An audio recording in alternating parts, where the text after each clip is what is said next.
If you're leading a team of consultative salespeople and you're having issues with your salespeople communicating with the customers and dropping the ball on that side of things, put this freaking video up on the next team meeting, put it on the screen, put it on the TV. Let me give them a message. If you are in consultative sales and you are disappearing and you're vanishing after you get that signed agreement, if you really are sitting down with customers at their kitchen table, in their office, wherever it is that you're doing your sales process, and you're disappearing after you get that agreement signed, you need to figure it out. You are in consultative sales. Here's what that means, okay? And you might be a little confused, but let me tell you, there's a difference between transactional sales and consultative sales.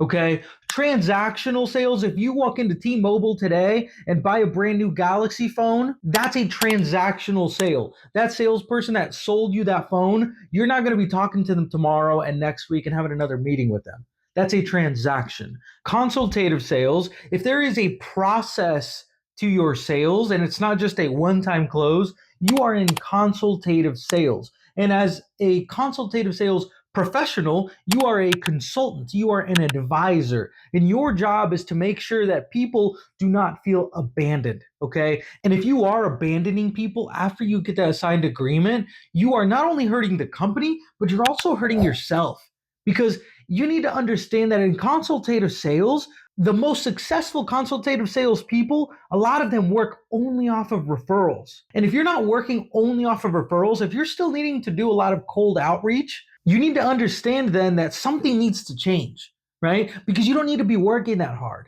So after you sell the contract, after you sell the project, the plan, whatever it is that you're selling, doing a 2-minute follow up with your customer, with your client, is valuable. Now, unless your leadership team has already made it explicitly clear that they don't want you communicating with that customer after you've already sold it, right? But in most cases, doing a 2-minute check-in, even if that's the case, and you go to your boss and you say, hey, can I just do a quick 2-minute check-in with my client? I want to make sure that they know that I'm there for them.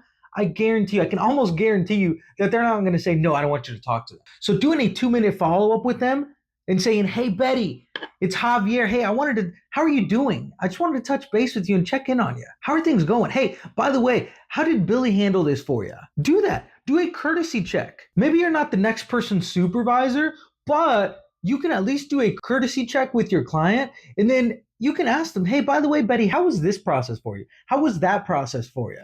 Right? And if Betty brings something up, now you can go to your boss and say, hey, Mr. So-and-so, Mrs. Betty brought these things up to my attention. And then guess what happens? Now you're becoming a leader and you're more than likely going to get promoted at some point, okay? So it's very important. Again, if you're in consultative sales, you need to understand that consultative sales professionals don't just close deals, they build relationships and reputation. And that is what's going to feed you long term.